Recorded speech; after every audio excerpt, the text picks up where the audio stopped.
Samajwadi party का गढ़ कहे जाने वाले मैनपुरी से अखिलेश यादव चुनाव लड़ेंगे। मैनपुरी से अखिलेश को न्योता भेजा गया है, साथ ही बड़ी इन सीटों पर जीत हासिल करने का उन्हें भरोसा भी दिया गया है।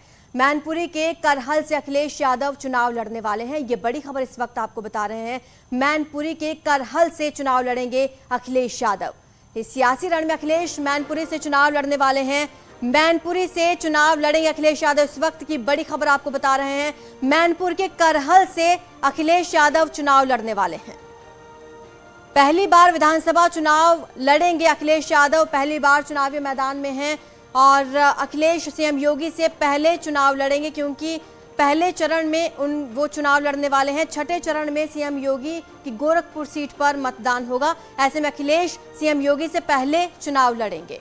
तीसरे चरण में मैनपुरी का चुनाव शामिल है, तो वहीं छठे चरण में गोरखपुर का चुनाव शामिल है। मुलायम सिंह यादव का संसदीय क्षेत्र है मैनपुरी, ऐसे में घर की सीट है, ये ऐसा दावा किया जा रहा है बीजेपी की ओर से। दरअसल अखिलेश यादव पहली बार विधानसभा का चुनाव लड़ने जा रहे हैं। इससे पहले वो सांसद के चुनाव लड़ते रहे हैं। विधानसभा चुनाव के लिए उन्होंने मुलायम सिंह यादव के संसदीय क्षेत्र मैनपुरी को चुना और मैनपुरी की करहल सीट से चुनाव लड़ने का फैसला किया है।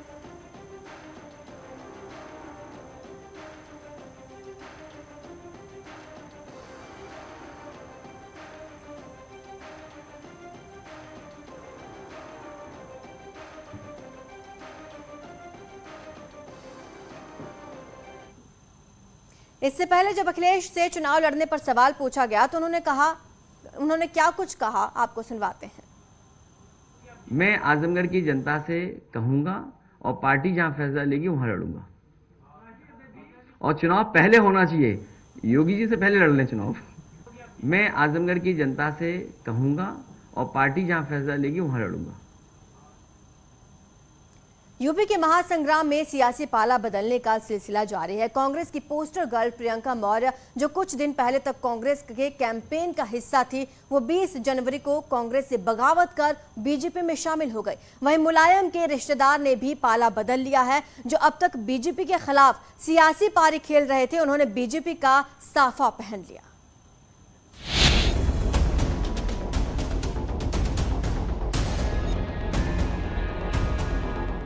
यूपी में विधानसभा चुनाव से पहले पाला बदलने का सिलसिला जारी है। शायद ये ऐसा कोई दिन जाता है जिस दिन नेताओं के पाला बदलने की तस्वीरें नहीं आती। यूपी में आगामी विधानसभा चुनाव को लेकर सियासत तेज है। इसी बीच यूपी चुनाव में कांग्रेस के लड़की हूँ लड़ सकती हूँ अभियान की पोस्टर गर्ल प्रियंका मौर्य ने चुनाव से पहले भारतीय जनता पार्टी का दामन थाम लिया है। प्रियंका मौर्य ने बीजेपी नेताओं की मौजूदगी में पार्टी की सदस्यता ग्रहण कर ली। इन तस्वीरों में देखिए कांग्रेस की पोस्टर गर्ल प्रियंका मौर्य, जो कुछ दिन पहले तक कांग्रेस की कैंपेन का हिस्सा थी, वो आज कांग्रेस से बगावत कर बीजेपी में शामिल हो गई। साथ ही आरोप लगाया कि कांग्रेस ने मेरे चेहरे का इस्तेमाल किया और टिकट किसी और को दे दिया। वहीं दूसरी तस्वीर मुलायम सिंह यादव के साड़ू प्रमोद गुप्ता ने भी पाला बदल दिया। जो अब तक बीजेपी के साथ सियासी पारी खेल रहे थे, वो अब बीजेपी का साफा पहन लिया। प्रियंका मौर्य का आरोप है कि कांग्रेस ने उनका इस्तेमाल किया, उनके चेहरे नाम का प्रचार के लिए लोकप्रियता का इस्तेमाल किया। टिकट देने की बारी आई तो किसी और को दे दिया। उनके साथ कांग्रेस ने अन्याय किया, रिश्वत नहीं दी तो टिकट नहीं दिया। कांग्रेस में एक स्लोगन तो दिया गया, जो कि स्लोगन बन के ही रह गया, लड़की हूँ लड़ सकती हूँ। मैं साफ कहना चाहूँगी कि ये स्लोगन सिर्फ दिया गया है, महिलाओं की सिर्फ बात की गई है, महिलाओं को उनका अधिकार नहीं दिया गया है। उसका जीता जाता सबूत हूँ मैं, क्योंकि शक्ति विधान पे मुझे मेंशन किया गया, मेरे फेस का इस्तेमाल किया गया है ओबीसी वोट को अट्रैक्ट करने के लिए, महिलाओं को अट्रैक्ट करने के लिए, हमारा समाज जो है मौर्य शाह के कुशवाहा सैनी, उनके वोट्स को अट्रैक्ट करने के लिए। जब बात आई टिकट देने की, अधिकार देने की, लड़ने की, तो मुझे वो अधिकार नहीं मिला, जिसकी लड़ाई मैं आज इसलिए लड़ रही हूँ क्योंकि धोखा किया गया है हमारे साथ। पहले से जब सब कुछ प्री प्लान्ड था, तो मेरी रिपोर्ट सही होने के बावजूद भी मुझे वो नहीं दिया गया। कांग्रेस विधानसभा चुनाव से पहले अपनी लड़की हूँ लड़ सकती हूँ अभियान के तहत राज्य भर में मैराथन आयोजित कर रही थी, लेकिन कोरोना मामलों में वृद्धि को देखते हुए इसे स्थगित कर दिया गया है। उत्तर प्रदेश विधानसभा चुनाव 7 चरणों में 10 फरवरी से 10 मार्च तक होंगे। मतों की गिनती 10 मार्च को होगी। न्यूज़ 18 के लिए ब्यूरो रिपोर्ट।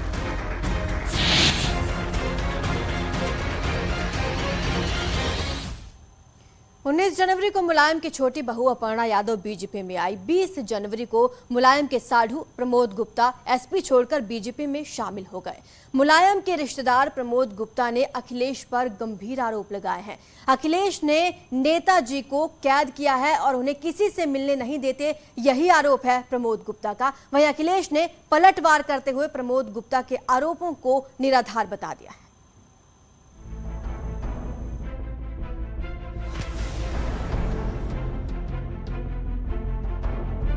यूपी में बीजेपी और समाजवादी पार्टी के बीच कांटे की टक्कर है। पिछले दिनों 3 मंत्रियों और विधायकों के समाजवादी पार्टी में शामिल होने के बाद अब बीजेपी ने अखिलेश यादव पर पलटवार किया है। बीजेपी समाजवादी पार्टी के परिवार में सेंधमारी कर रही है। कल मुलायम सिंह यादव की बहू और अखिलेश यादव की भाभी अपर्णा यादव बीजेपी में शामिल हुई, तो आज मुलायम के साड़ू प्रमोद गुप्ता ने बीजेपी का दामन थाम लिया। कल मुलायम की छोटी बहू अपर्णा यादव के बाद आज मुलायम के साड़ू प्रमोद गुप्ता ने एसपी छोड़कर बीजेपी की सदस्यता ले ली। मुलायम सिंह के रिश्तेदार प्रमोद गुप्ता ने अखिलेश यादव पर गंभीर हमला बोला है। उनका कहना है कि अखिलेश यादव ने नेताजी को कैद किया है, किसी से नेताजी को मिलने नहीं दे रहे। अखिलेश ने नेताजी की बात नहीं मानी। अखिलेश के कहने पर ही उन्हें और अपर्णा को टिकट नहीं दिया गया। माननीय प्रधानमंत्री जी आदित्यनाथ योगी जी की नीतियों में बहुत अच्छी नीतियां लगी, इसलिए मैं भारतीय जनता पार्टी ज्वाइन कर रहा हूं। क्यों, आपको क्या नाराजगी थी? क्या मुलायम सिंह यादव ने वैसे भी अपने परिवार के लोगों को काफी पद दिए? अपर्णा यादव का कारण ये था कि उनको टिकट चाहिए था, चुनाव लड़ना था। क्या आपका भी कुछ ऐसा ही कारण है या जो नीतियां थी सिर्फ उससे आकर्षित होकर आप यहाँ पर आए? मुलायम सिंह जी जब तक जिंदा है हमारे दिल में रहेंगे, लेकिन उनके बाद आज अखिलेश यादव नहीं मानते। उन्होंने मेरे लिए, अर्पणा जी के लिए अखिलेश जी से कहा, अखिलेश ने उनकी बात को अनसुना कर दिया और उन्होंने आशीर्वाद दिया कि आप जहां जाना चाहें, मेरी तरफ से छूट है। बीजेपी ज्वाइनिंग कमेटी के अध्यक्ष लक्ष्मीकांत वाजपेयी ने कहा कि अखिलेश यादव अपना परिवार नहीं संभाल पा रहे। मुलायम के समधी बहू के साथ अब साड़ू भी बीजेपी में शामिल हो गए हैं। मुलायम सिंह जी के परिवार से, वो हमारे आदरणीय हैं, विपक्ष के राष्ट्रीय नेता हैं, उनके परिवार से समधी उनके शामिल हो चुके हैं। श्री हरिओम यादव जी, उनकी पुत्रवधू अपर्णा यादव जी शामिल हो चुकी हैं और आज उनके साढ़ू प्रमोद गुप्ता जी भारतीय जनता पार्टी परिवार में शामिल हो रहे हैं। और परिवार में साढ़ू की क्या कीमत होती है ये आप सब लोग जानते हैं। ये आज भाजपा में शामिल हो रहे हैं, कितना बड़ा संबल भाजपा को मिलेगा ये सब आप उससे तथ्य से विदित हैं। वहीं अखिलेश यादव ने प्रमोद गुप्ता पर पलटवार किया है। अखिलेश का कहना है कि प्रमोद गुप्ता के आरोप निराधार हैं। बीजेपी पर परसेप्शन की लड़ाई हारी है। एसपी में जन समर्थन वाले नेता आएगा। बीजेपी इधर उधर की बातें कर रही है। जो परसेप्शन समाजवादी पार्टी का है, जिस तरीके से समाजवादी पार्टी में भारतीय जनता पार्टी के बड़े बड़े मंत्री शामिल हुए हैं, जिनके पास व्यापक समर्थन है, जनाधार है, जो आपकी पार्टी में शामिल हुए स्वामी प्रसाद मौर्य जी, कितना बड़ा जन समर्थन है उनके पास। उनके पास जन समर्थन है, उनके साथ लोग हैं। या मंत्री दारा सिंह चौहान शामिल हुए हैं, उनके पास भी समर्थन है। जिस तरीके से समाजवादी पार्टी ने दलों को जोड़ा है, तो जो परसेप्शन है, उस परसेप्शन की लड़ाई में भारतीय जनता पार्टी हार गई। हम लोग आगे हैं, हम अपना मैनिफेस्टो रिलीज कर रहे हैं। प्रमोद गुप्ता मुलायम सिंह यादव की दूसरी पत्नी साधना गुप्ता की बहन के पति हैं। इस तरह प्रमोद गुप्ता मुलायम सिंह यादव के साड़ू और अखिलेश यादव के मौसा हैं। इस तरह बीजेपी ने अपने बागी विधायकों का बदला लेना शुरू कर दिया है। पूर्व मुख्यमंत्री कल्याण सिंह के ओएसडी रहे retired IAS officer Kishan Singh Atoria भी भाजपा में शामिल हो गए हैं। इस तरह से भाजपा ने आज सपा के साथ साथ कांग्रेस को भी बड़ा झटका दिया है। न्यूज़ 18 के लिए ब्यूरो रिपोर्ट। अखिलेश ने प्रेस कॉन्फ्रेंस कर बड़ा ऐलान किया। उन्होंने कहा कि पुरानी पेंशन व्यवस्था की बहाली होगी। यूपी के कर्मचारी शिक्षकों को पुरानी पेंशन को भी शुरू किया जाएगा। वहीं घोषणा पत्र को लेकर उन्होंने कहा वो बीजेपी के मैनिफेस्टो के बाद ही अपना घोषणा पत्र लाएंगे।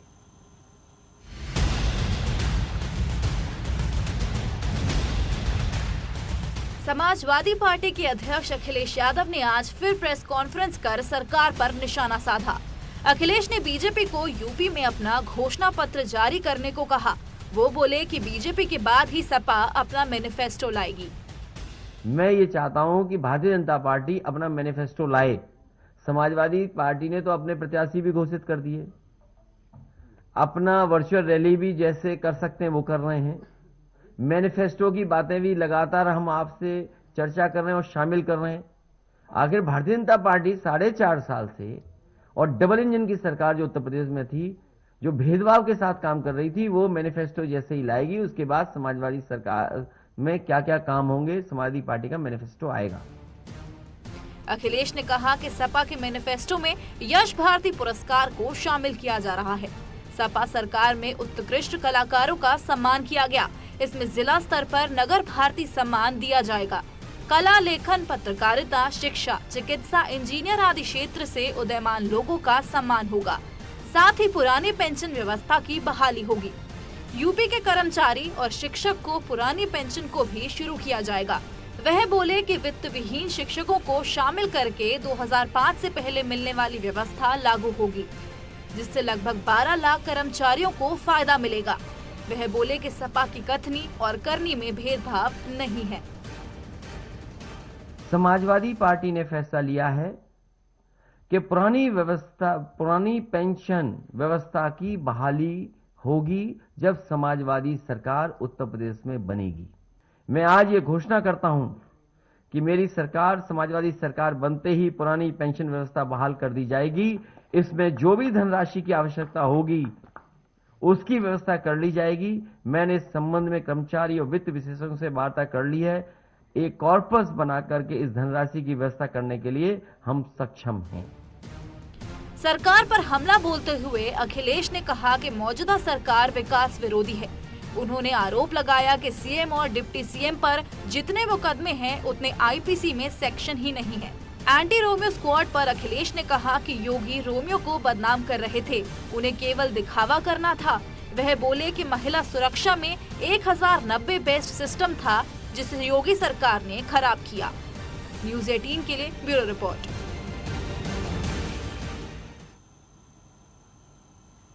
उत्तराखंड में बीजेपी ने अपनी पहली लिस्ट का ऐलान कर दिया। पहली लिस्ट में 59 उम्मीदवारों की घोषणा की गई है। 11 सीटों पर अभी प्रत्याशियों की घोषणा नहीं हुई है।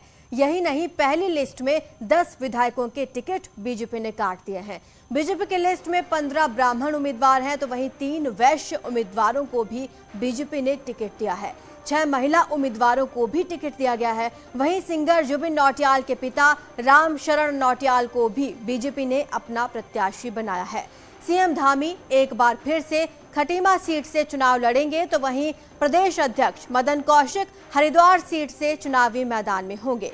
इसके अलावा कैबिनेट मंत्री सतपाल महाराज को चौबट्टा खाल, तो सुबोध उनियाल को नरेंद्र नगर से टिकट दिया गया है। वहीं स्पीकर प्रेमचंद को ऋषिकेश से उनका टिकट काट दिया गया है। वहीं कुछ बड़े नामों के टिकट भी काटे गए हैं। अल्मोड़ा में डिप्टी स्पीकर रघुनाथ सिंह चौहान का टिकट काटा गया है, तो वहीं खानपुर में प्रणव सिंह चैंपियन का भी टिकट कट गया है।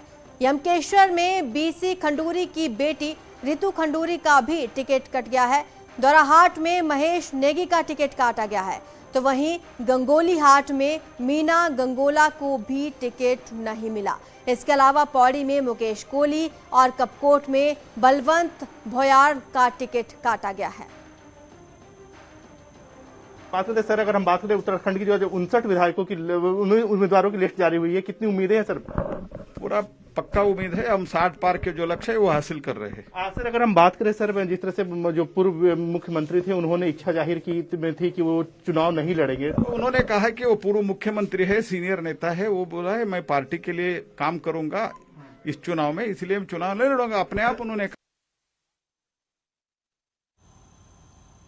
चलिए अब वो 11 सीटें आपको बताएंगे जिन पर बीजेपी ने प्रत्याशियों का ऐलान नहीं किया। इनमें से 6 सीटों पर बीजेपी के सीटिंग विधायक हैं, तो वहीं बाकी सीटों पर कांग्रेस के विधायक हैं। इन सीटों में केदारनाथ, डोईवाला, टिहरी, कोटद्वार, झाबरेड़ा, लालकुआं, हल्द्वानी, जागेश्वर, रानीखेत, रुद्रपुर और पिरान कलियार सीट माने जा रहे हैं।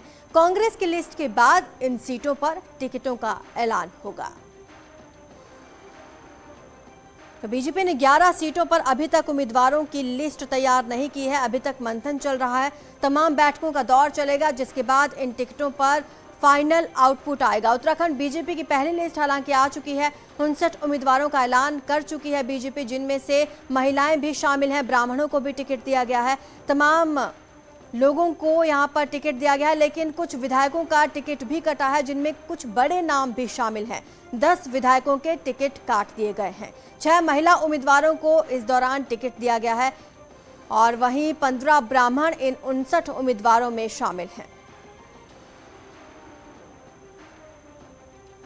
अब बीजेपी की दूसरी लिस्ट का इंतजार है, लेकिन कयास यही लगाए जा रहे हैं कि कांग्रेस की लिस्ट आने के बाद ही बीजेपी अपनी दूसरी लिस्ट जारी की जाएगी, जिनमें बाकी के 11 नाम शामिल होंगे।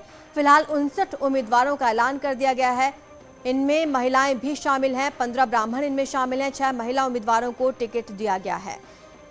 साथ ही साथ 10 विधायकों के टिकट काट दिए गए हैं। अब बीजेपी जल्द ही अपनी दूसरी लिस्ट जारी करेगी, जिसमें 11 नाम शामिल होंगे। अब सभी की नजर दूसरी लिस्ट पर है। देखने वाली बात होगी कि इस लिस्ट में किन किन लोगों को जगह मिलती है। फिलहाल आपको बता दें 10 विधायकों के टिकट काट दिए गए हैं। 59 सीटों पर उम्मीदवारों का ऐलान हो चुका है।